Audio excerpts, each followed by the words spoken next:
hewan yang memangsa kurbannya dengan ketajaman gigi taringnya. Jadi pengertian buas itu hewan yang mangsanya kurbannya itu dengan ketajaman taringnya. Itu sebagian ulama memaknai iftiros seperti itu ya. Tapi kalau apa istilahnya, pertama ya tidak memangsa hewan yang lain, dia herbivora ya. Itu berarti tidak masuk dalam poin ini. Atau dia karnivora atau omnivora tapi tidak dengan ketajaman taringnya. Ya mungkin dengan kecepatan lidahnya misalnya makan nyamuk, makan ini dan seterusnya, atau dengan kecepatan tangan terus dimakan, dikunyah-kunyah itu tidak masuk ke poin ini, harus butuh dalil yang lain. Jadi di sini dicontohkan seperti macan, singa, anjing dan burung-burung pemangsa. Itu hukumnya haram karena punya sifat iftiros. Untuk buas itu ya sifat yang permanen. Ada yang binatang liar yang tidak bisa dijinakkan. Jadi dia permanen sifat buas dan liarnya itu ya. Makanya apa istilahnya, ada binatang yang tidak bisa dipelihara. Tidak bisa dipelihara karena sifat buasnya itu permanen, sifat liarnya itu permanen. Jadi kalau dipelihara itu akan membahayakan orang yang memeliharanya. Tapi ada yang bisa dijinakkan tapi dengan metode yang berbeda-beda. Ya seperti apa, dub itu beruang ya.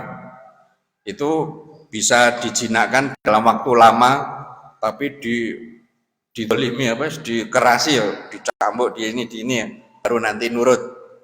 Tapi ada hewan yang dilatih dengan kasih sayang akhirnya menjadi jinak. Tetapi kalau binatang itu buas dari sananya, itu ketika dipelihara ya kadang-kadang sifat buasnya itu akan muncul. Jadi nggak ada jaminan bahwa dia itu selalu jinak kepada siapapun termasuk kepada pemiliknya. Makanya ilmuwan barat itu menganjurkan agar orang barat tidak memelihara anjing.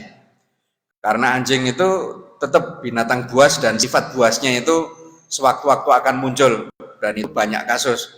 Ada anaknya digigit anjing, ada pemiliknya digigit anjing, ada tetangga digigit anjing. Makanya apa itu pemerhati sosial atau pemerhati binatang itu merekomendasikan agar orang Eropa itu tidak memelihara anjing. Cuman ahli sosiologi yang lain mengatakan orang Barat, orang Eropa, Amerika itu ternyata dengan memiliki hewan piaraan tingkat stresnya itu berkurang. Ya karena mereka kan nafsi-nafsi.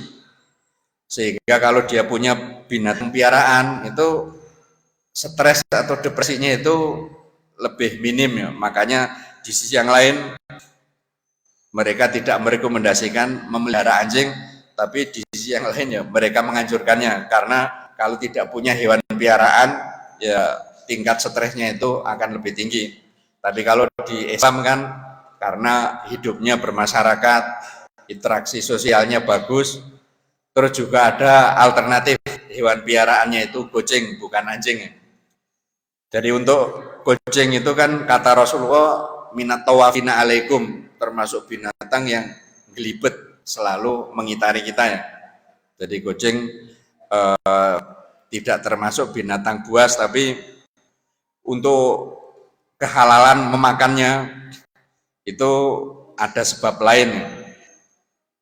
Dalil bahwa iftiros atau kebuasan hewan itu menjadi sebab keharaman ya kullu dzinabin minasiba fa'aklu haram. Setiap binatang yang buas asiba yang bergigi taring, yang bertaring, maka memakannya itu hukumnya haram. Terus juga Rasulullah SAW an kulli dzinabin minasiba wa an kulli dzimikhlabin minatair. Rasulullah melarang memakan setiap binatang buas yang bertaring dan setiap burung yang pemangsa yang berkuku tajam. Itu hadis riwayat Muslim. Terus yang sebab yang terakhir, adamul idzni syar'an, atau ada yang apa istilahnya menyebutkan dengan ta'abudiyah. Jadi kenapa ini haram? Itu karena ada nas yang melarang. Dan itu sebabnya apa? Itu ta'abudiyah. Pokoknya kita tunduk dan patuh terhadap ketentuan itu. Jadi itu istilahnya nggak ada sebab, yo nggak memabukkan, yo nggak buas, yo nggak membahayakan, tapi syariat mengharamkan. Itu sebab keharamannya itu ya ta'abudiyah itu untuk menguji keimanan kita. Atau diungkapkan dengan adamul idzni syar'an, tidak ada izin secara syariat. Jadi ya seperti harta milik orang lain itu haram, harta milik orang lain. Wala ta'kulu amwalakum bainakum bil batil, janganlah kalian makan harta kekayaan kalian di antara kalian dengan cara yang batil. Jadi Al-Baqarah 188. Terus hadis nah Rasulullah an thamanil kalbi, Rasulullah SAW melarang makan ini harga anjing. Jadi kita memelihara anjing terus menjualnya, hasil penjualan anjing itu hukumnya haram menurut sebagian ulama, tapi ada yang memakruhkan. Terus wa mahril bagi, upah pelacur, jadi upah dari melacur. Wa khulwanil kahin, dan upah dari praktek pedukunan. Jadi kalau uangnya itu ya sama dengan uang yang lain, bahkan mungkin uangnya masih baru-baru ya. Jadi karena yang pergi ke dukun ya banyak pejabat-pejabat, uangnya masih rapi-rapi, itu masih bagus-bagus ya. Jadi dari segi uangnya itu ya halal-halal saja, tapi karena itu praktek pedukunan, ya upah praktek pedukunan hukumnya jadi haram. Jadi intinya sebab keharamannya itu karena tidak ada izin dari syariat, karena tidak ada izin dari syariat. Jadi pencurian, copet dan seterusnya. Itu mengenai sebab-sebab keharaman. Ini tema yang lain. Kelanjutan ini waktunya masih itu ya, atau sudah habis? Masih ya sedikit. Jadi makanan hewan berkuku tunggal.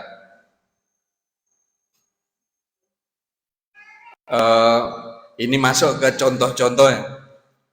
Jadi di kalangan ahli fikih itu dibahas tentang hewan berkuku tunggal atau berkuku belah. Ya seperti sapi, unta, kambing. Itu berkuku belah atau berkuku tunggal. Ada yang tidak terbelah, ada yang utuh ya, terus ada yang terbelah jadi dua. Seperti kambing itu ya berkuku belah. Itu terbagi dua, yang jelas haram seperti babi, itu jelas-jelas haram. Terus yang jelas-jelas halal itu seperti sapi, kambing, unta, kerbau dan seterusnya. Itu yang jelas-jelas halal. Yang masih diperdebatkan itu kuda, bagla, dan keledai jinak, itu masih diperdebatkan.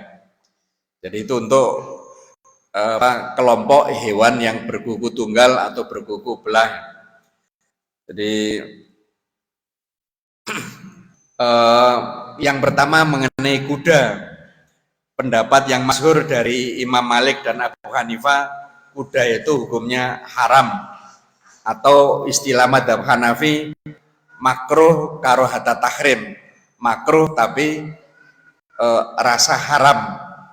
Jadi hukum syariat kalau menurut jumhur kan ada 5, wajib, terus sunnah, mandub, terus haram, makruh, dan mubah atau halal. Itu hukum syariat menurut jumhur. Jadi wajib, sunnah, haram, makruh, dan mubah. Tapi di madzhab Hanafi itu ada 7. Jadi di atas wajib itu ada fardu. Jadi fardu, wajib, fardu terus wajib, terus sunnah, terus haram. Di bawah haram itu ada makruh karohata tahrim.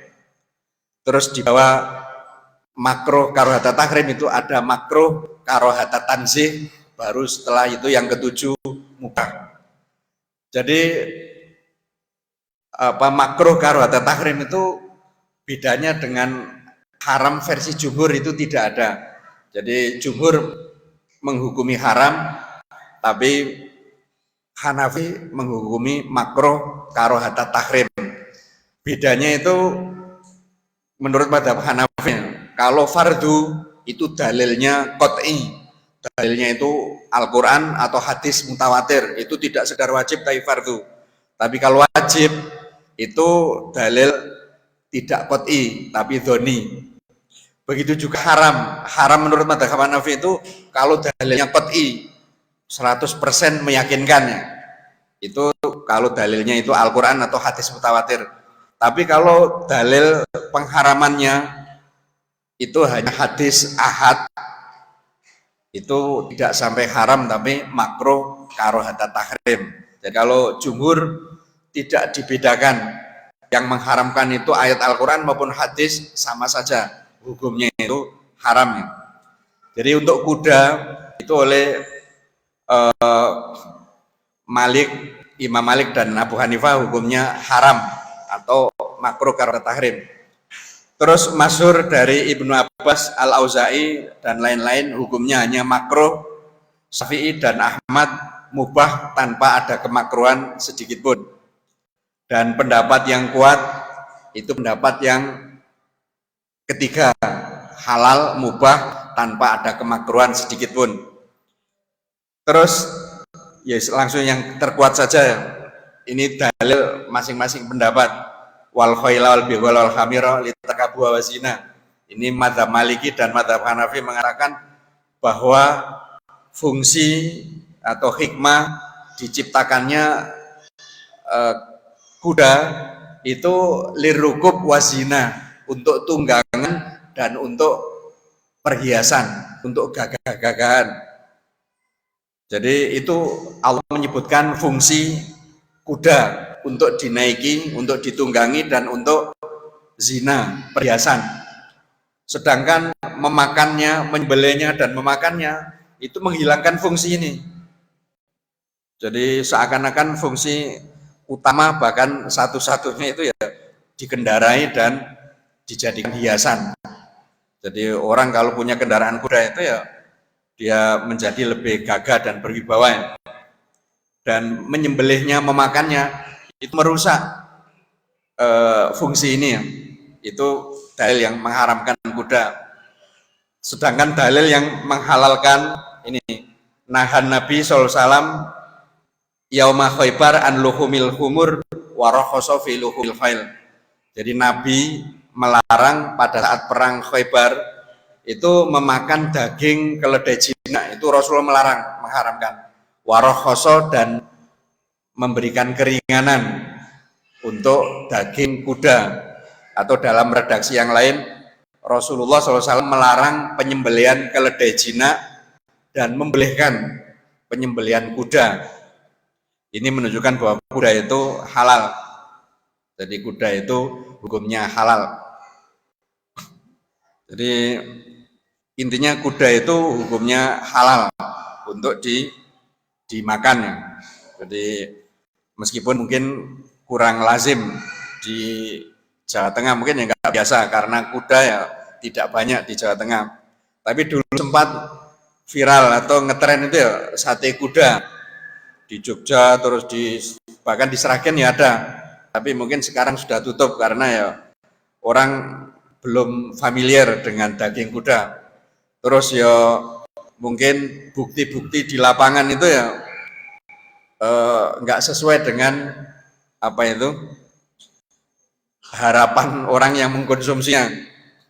Jadi mungkin nggak sumbut dengan harganya agak mahal, tapi tidak membuat yang memakan itu lincah seperti kuda. Jadi akhirnya nggak laku.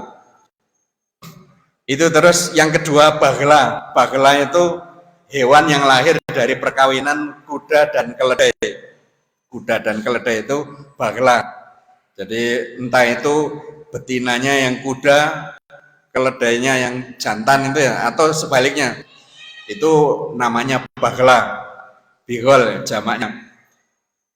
Terus untuk apa? Berkisar atau percampuran halal dan haram. Ini hasil perkawinan dari hewan yang sama-sama halal, maka hukumnya sepakat halal.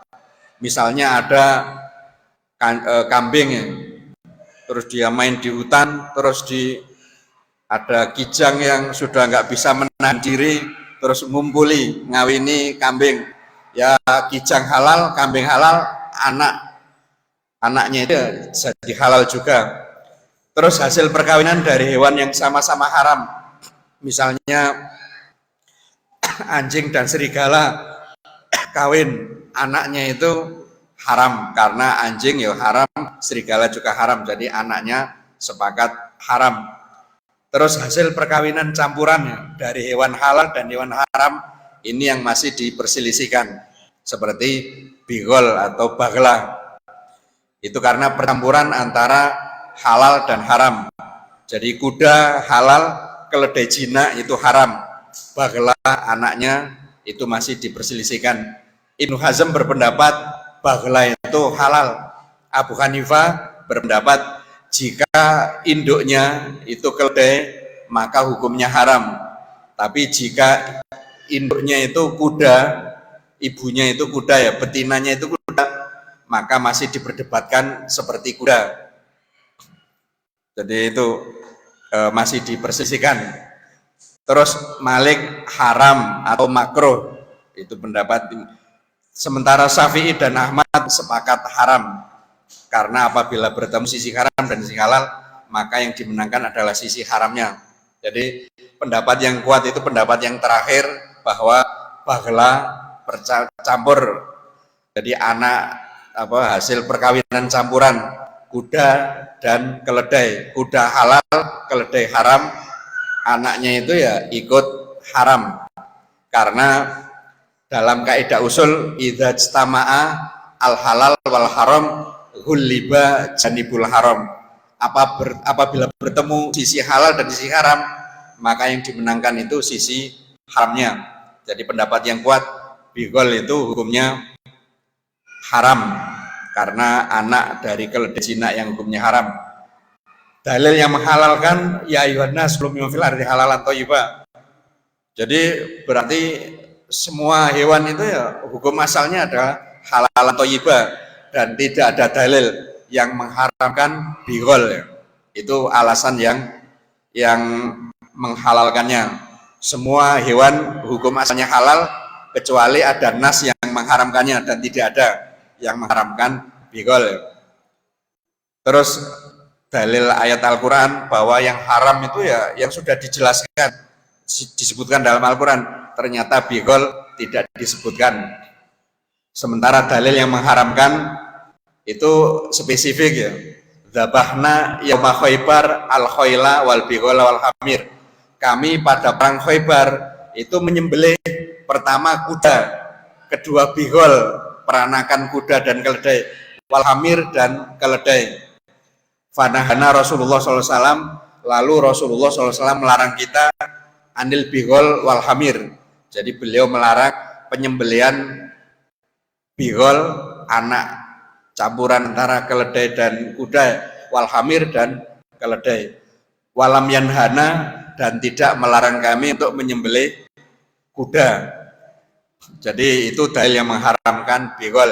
Berikutnya keledai jinak atau al-himar al-ahli. Untuk keledai itu ada dua jenis.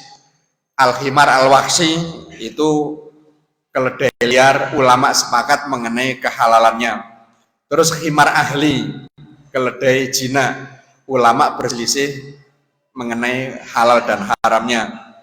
Al-Muraisi dan riwayat dari Ibnu Abbas bahwa keledai jina hukumnya halal, malik, makruh, sementara mayoritas ulama lintas mazhab yaitu mengharamkan keledai jina.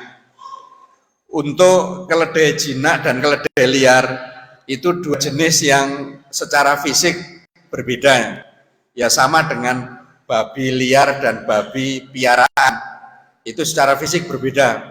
Jadi kalau babi liar itu ya celeng ya seperti itu, ada bulunya, ada taringnya panjang, sementara babi ternak itu beda secara fisik. Begitu juga keledai jinak dan keledai liar. Jadi bukan berarti keledai liar pelihara jadi jinak, keledai jinak ditelantarkan jadi liar, itu tidak. Itu dua jenis yang berbeda. Untuk keledai liar ulama sepakat halal, untuk keledai jinak menurut pendapat yang kuat itu hukumnya haram. Dalil yang menghalalkan ya karena tidak ada nas Al-Quran yang mengharamkannya, berarti keledai jinak hukumnya halal, itu yang menghalalkannya.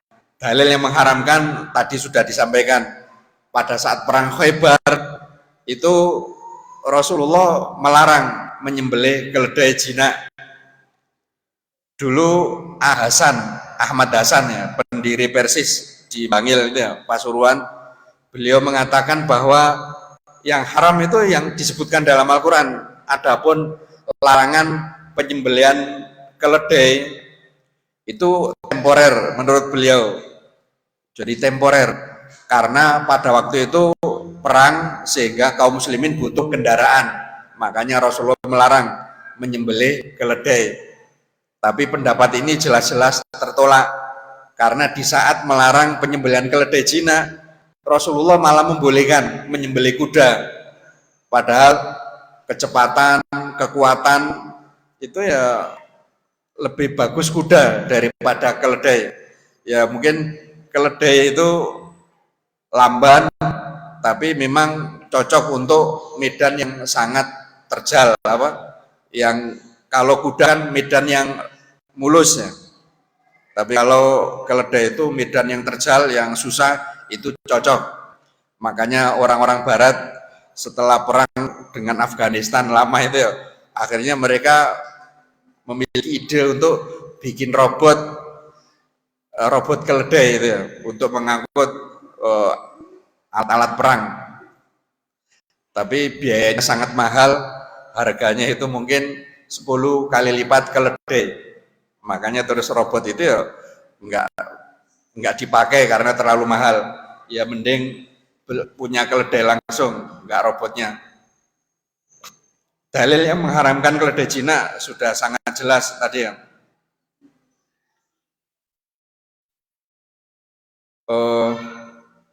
Ulama sepakat bahwa keledai liar hukumnya halal, tetapi kok kembali ke berarti tambahan. Untuk keledai liar hanya Imam Malik mungkin yang menganggap makruh. Jadi intinya keledai liar hukumnya halal, keledai Cina hukumnya haram. Itu saja.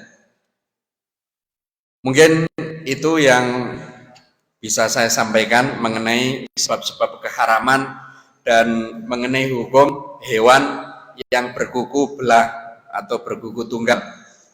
Jadi yang jelas-jelas haram seperti babi, yang jelas-jelas halal kambing, unta, sapi, yang masih diperdebatkan kehalalan dan keharamannya tadi kuda, bagla, dan khimar atau keledai. Dan pendapat yang kuat bahwa kuda halal tanpa kemakruhan sedikit pun. Terus keledai liar halal, keledai jinak haram, dan bagla hasil perkawinan campuran antara kuda dan keledai itu hukum yang kuat itu adalah haramnya, karena bertemu sisi halal dan haram, maka yang dimenangkan itu sisi keharamannya. Mungkin itu kesimpulan dari apa yang disampaikan pada pagi hari ini. Barangkali ada pertanyaan ya biar pantas ya 1 atau 2. Oke, silakan. Ini ada pertanyaan Ustaz. 4 pertanyaan. Oh, ada. WA. Pertanyaan pertama, hukum merokok ada yang mengharamkan dan ada yang menganggap makruh. Yang mengharamkan dalilnya apa? Yang makruh dalilnya apa? Yang pertama itu. Yang kedua, pertanyaan tentang tape, makanan yang difermentasi, bagaimana hukumnya? Ya. Jadi untuk rokok itu perdebatan sejak zaman klasik ya, meskipun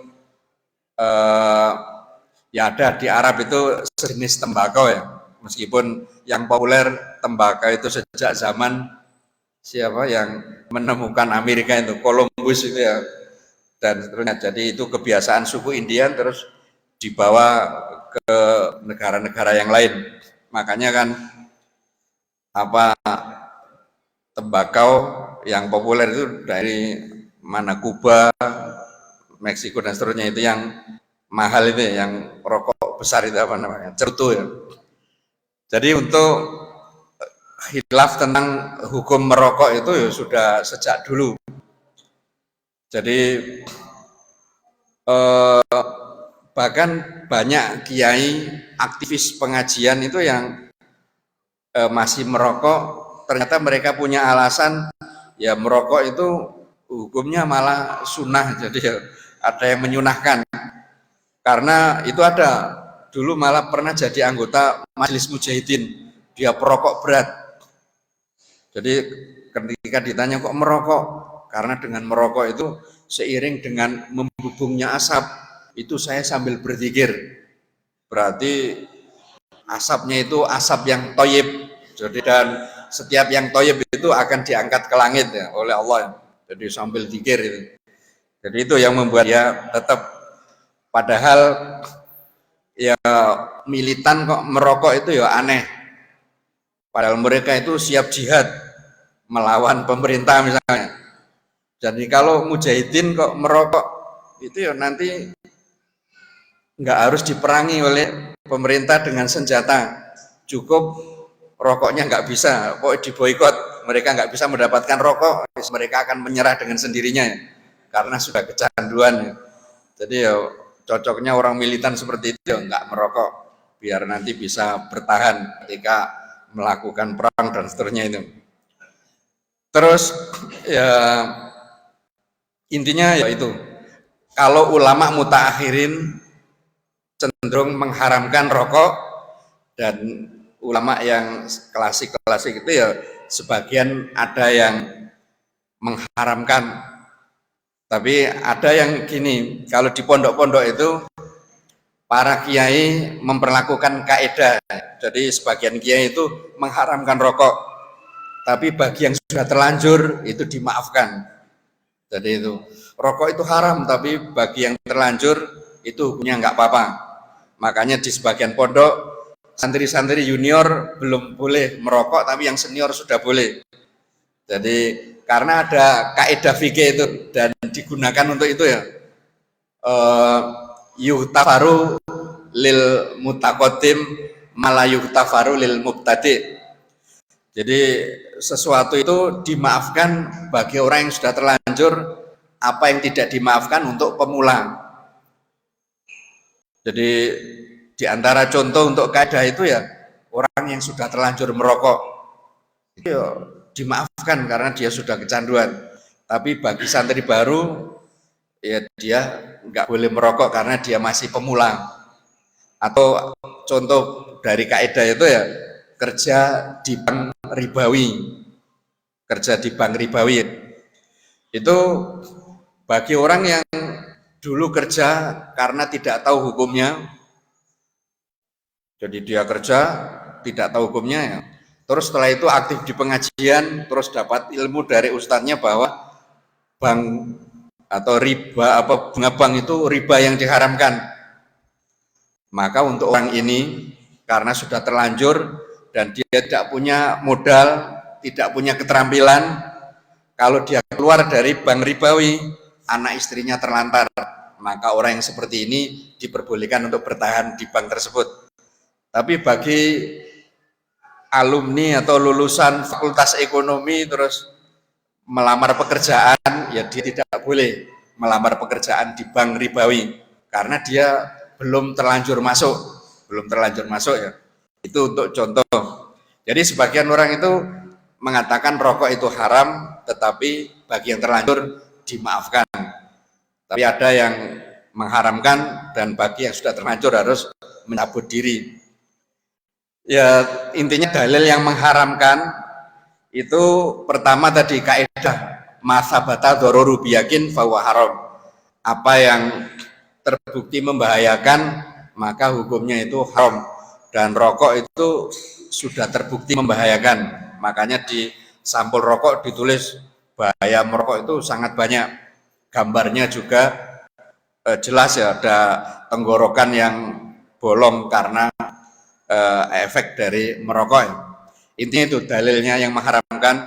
Sementara yang tidak mengharamkan itu ya karena di dalam Al-Quran dan hadis tidak ada rokok. Jadi tidak ada rokok ya. Tidak ada dalil yang mengharamkan rokok. Berarti kembali kepada hukum asal.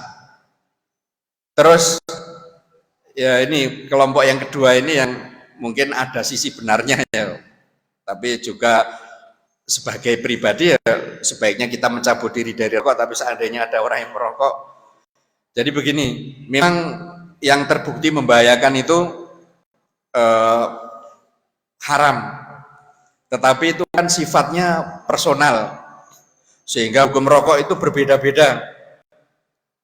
Ada orang itu yang bagi dia hukumnya haram untuk rokok, tapi ada yang sifatnya hanya makruh saja. Ada yang halal, mubah, dan mungkin ada yang dianjurkan. Jadi seperti ini, dulu itu ada orang yang dia perokok berat, terus setelah itu berhenti merokok, ternyata mengalami obesitas. Akhirnya oleh dokter dia itu disuruh merokok lagi. Jadi karena kalau nggak merokok itu obesitas, padahal ya mungkin ada sebab lain, tapi mungkin itu diagnosa dokternya seperti itu.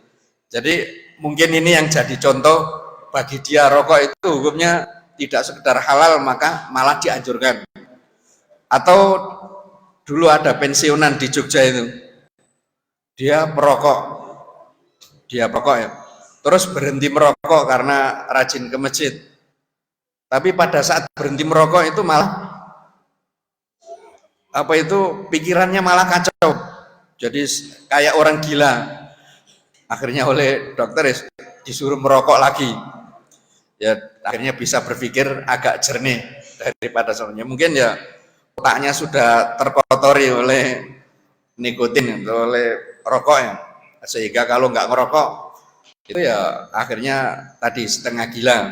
Itu mungkin bagi orang seperti ini ya boleh, tapi ya bahkan mungkin dianjurkan menurut salah satu versi yang mengatakan seperti itu.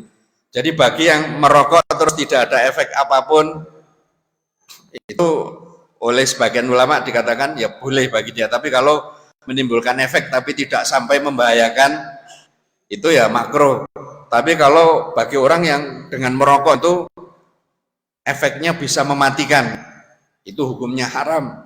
Jadi intinya merokok itu hukumnya tergantung orang yang mengkonsumsinya. Jadi kalau sampai menimbulkan bahaya, kematian, penyakit yang fatal, haram. Tapi kalau tidak menimbulkan penyakit yang fatal, hanya penyakit ringan, ya mungkin sekedar makruh. Ada yang merinci seperti itu ya. Itu jadi personal sifatnya itu. Hukum rokok berbeda-beda, tapi sifatnya personal. Tapi untuk hukum yang sifatnya massal, itu ya mungkin pendapat yang mengharamkan itu mungkin lebih kuat ya, karena ya secara umum merokok itu membahayakan. Kalau tidak membahayakan yang mengkonsumsi ya membahayakan lingkungan sekitar. Bahkan perokok pasif itu lebih banyak dirugikan dibandingkan perokok aktif ya.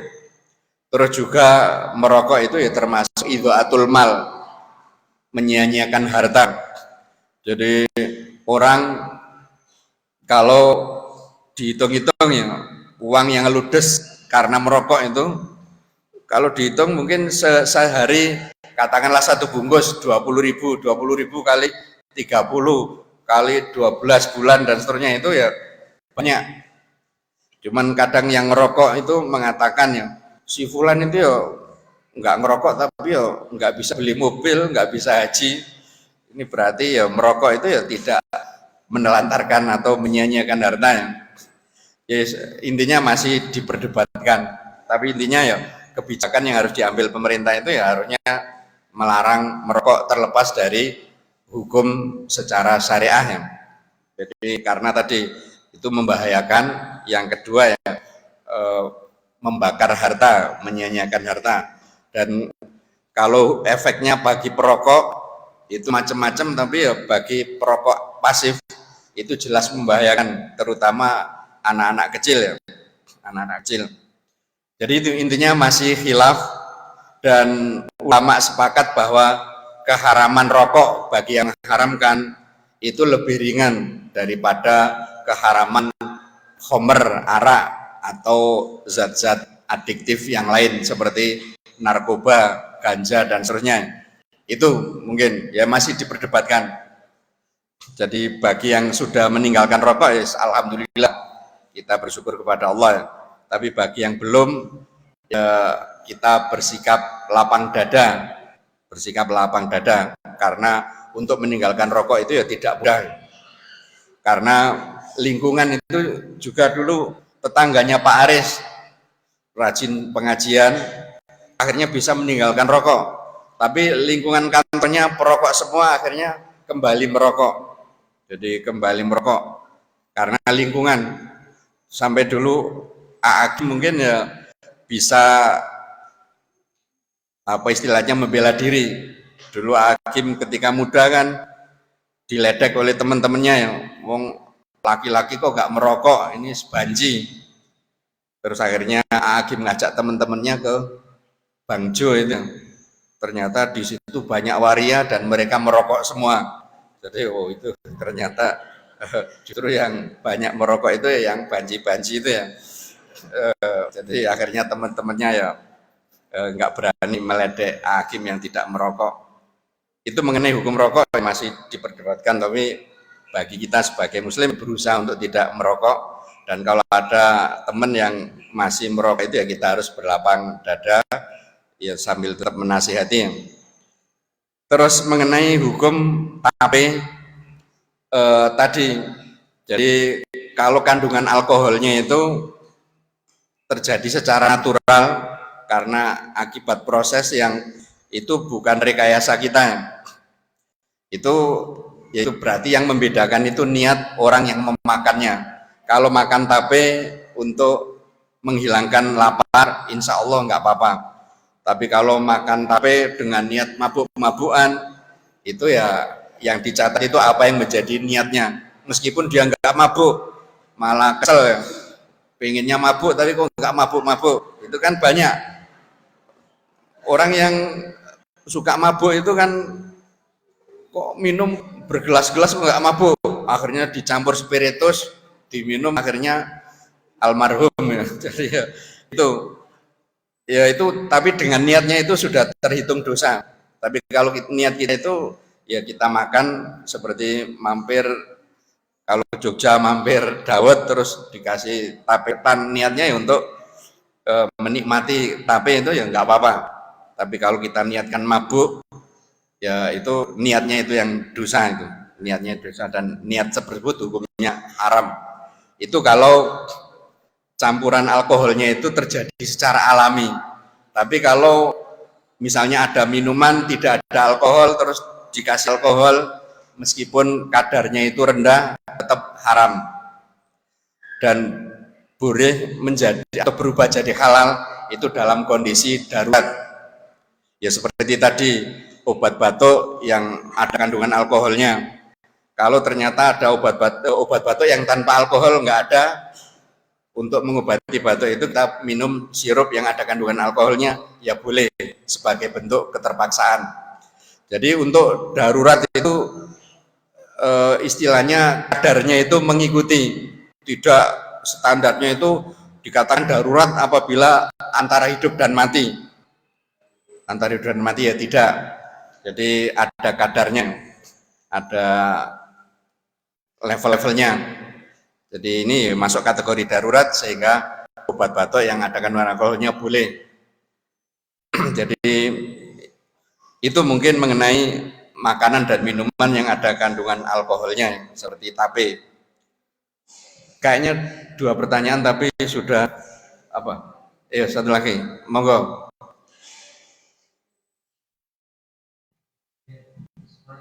Ya.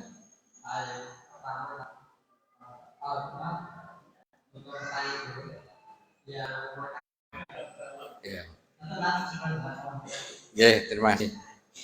Untuk kuda tadi kan ulama sepakat halal tanpa makruh sedikit pun. Jadi insya Allah nggak ada masalah. Dan kalau efeknya positif ya nggak ada masalah ya, karena faktor sugesti itu ya sangat menentukan. Jadi justru suplemen-suplemen itu yang membuat efektif itu karena sebab utamanya itu ya sugesti. Jadi untuk berobat, untuk ini itu sugesti sangat penting. Misalnya ada pasien yang ngefan sama dokternya itu meskipun disuntik isinya air itu ya atau vitamin, tapi dengan disuntik itu tuh dia langsung sehat. Ya karena sugestinya itu sangat kuat. Bahkan ada yang datang ke prakteknya dokter itu sudah langsung sembuh. Jadi meskipun belum disuntik, jadi ketemu dokter itu sudah menyembuhkan. Jadi faktor sugesti itu ya sangat bagus. Ya kalau itu halal, nggak ada masalah. Untuk yang pertama itu tadi tentang apa? Lupa jadi. Oh apa? Oh ya, makanan yang dinamakan mie setan, mie pocong. Ya intinya mie gacuan itu kan ada nama-nama itu ya, sehingga MUI belum memberikan label halal, tapi mungkin sekarang sudah. Tapi di antara pertimbangan MUI tidak memberikan label halal karena nama-nama itu ya. Jadi sebenarnya begini, kesamaan nama atau nama itu tidak mempengaruhi hukum, itu ulama sepakat. Jadi nama itu tidak mempengaruhi, tidak mengubah hukum, tidak mengubah status hukum. Dari halal jadi haram itu tidak. Makanya mengenai hewan laut itu kan hukum yang berlaku kan semua hewan laut halal. Ternyata di laut itu ada anjing laut, ada singa laut, ada katakanlah ada babi laut. Itu ulama sepakat kesamaan nama dengan hewan darat yang haram itu tidak mengubah hukum bahwa hewan air itu halal. Jadi berarti nama itu tidak mempengaruhi, tapi substansinya itu yang menentukan status hukumnya. Jadi kesamaan nama tidak mempengaruhi hukum. Jadi itu yang pertama ya. Jadi tidak sampai membuat haram makanan tersebut selama makanan itu komposisinya ya mungkin tepung terus telur terus ini ya, nggak ada kandungan haramnya, makanan itu tetap halal. Cuman yang kedua mungkin halal tapi kurang toyib, padahal yang dianjurkan bagi kita itu halalan toyiban. Jadi mungkin kurang toyib, tapi ya tidak ada toyib sama sekali, tapi kurang toyib. Jadi ada toyibnya tapi mungkin ada sisi buruknya, karena ketika nama-nama itu disebut orang pasti apa itu asosiasi di pikirannya itu ke nama yang menjadi label dari atau yang disematkan ke makanan tersebut. Jadi itu saja mungkin efek secara psikologis itu yang membuat makanan itu kurang toyib. Jadi tetap insya Allah tetap halal. cuman penamaan itu membuat mengurangi ketoyibannya, mengurangi, tidak menghilangkan tapi mengurangi. Ya karena ketika makan mie pocong itu mungkin kalau apa istilahnya terbiasa dengan kata-kata itu ya mungkin akan timbul secara psikologis itu dalam jiwanya itu sesuatu yang kurang baik. Itu intinya mengurangi ketoyibannya, tapi insya Allah tidak mengubah dari status halalnya, insya Allah seperti itu. Jadi mengurangi ketoyibannya saja. Mungkin ada efek tertentu secara psikologis, bisa jadi ya, efeknya bagus karena apa membuat dia yang tadinya nggak berani keluar malam setelah makan mie pocong jadi berani. Jadi ya karena jangankan pocong, mie-nya saja sudah saya makan ya. Jadi ya apa istilahnya ya bisa jadi ada efeknya yang positif, tapi ya secara umum nama-nama seperti itu ya kurang toib. Mungkin itu jawaban saya. Jadi tetap halal, tidak mengubah kehalalannya tapi mengurangi ketoyibannya. Kayaknya pertanyaannya semakin berat sehingga ya tidak banyak-banyak, cukup 3 saja. Kita tutup dengan doa, semoga Allah mengabulkan apa yang menjadi. Oh ibu-ibu, oke, monggo.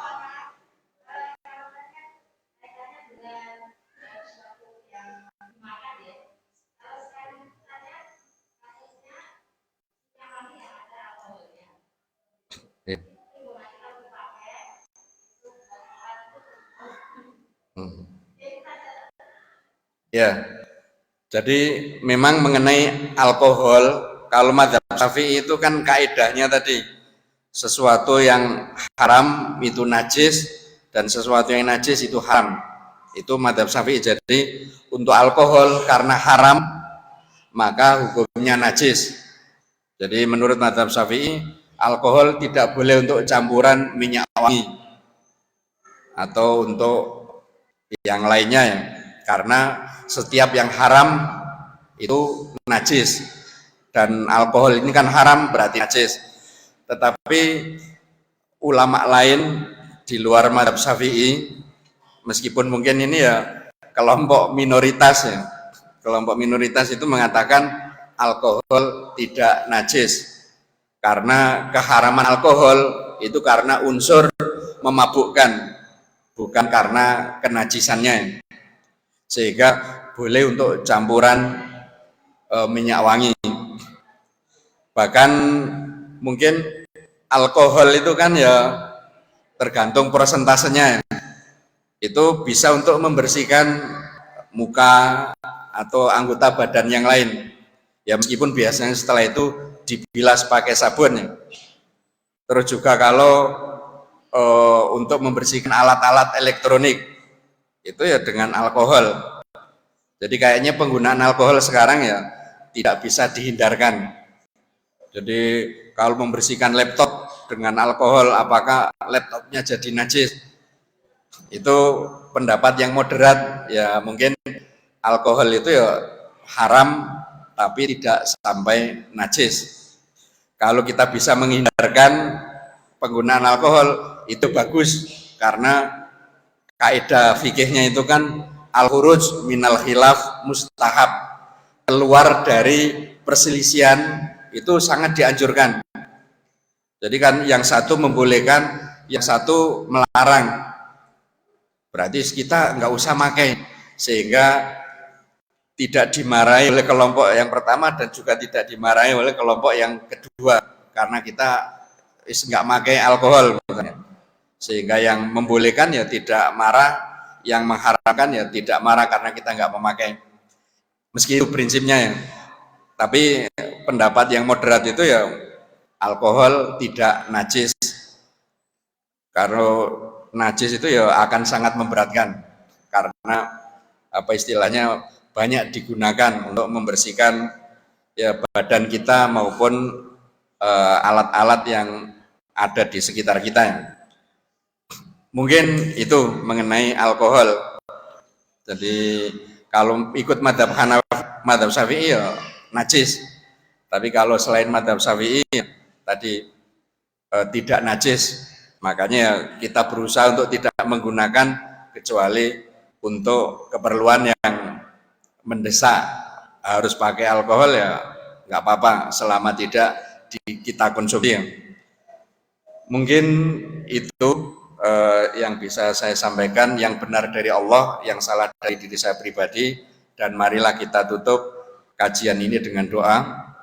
Allahumma inna nas'aluka bi annana nasyhadu annaka antallah la ilaha illa antal ahadus samad lam yalid wa lam yulad wa lam yakul lahu kufuwan ahad. Allahumma ij'al tajammu'ana hadza tajammu'an marhuma waj'al tafarruqana min ba'di tafarruqan ma'suma. Allahumma arinal haqqa haqqa warzuqna ittiba'ah wa arinal batila batil warzuqna ijtinabah. Rabbana atina min ladunka rahmah wa hayyi' lana min amrina rasyada. Rabbana dzalamna anfusana wa illam taghfir lana tarhamna lanakunanna minal khasirin. Rabbana atina fid dunya hasanah wa fil akhirati hasanah wa qina adzabannar. Subhana rabbika rabbil izzati amma yasifun wa salamun alal mursalin walhamdulillahi rabbil alamin. Wassalamualaikum warahmatullahi wabarakatuh.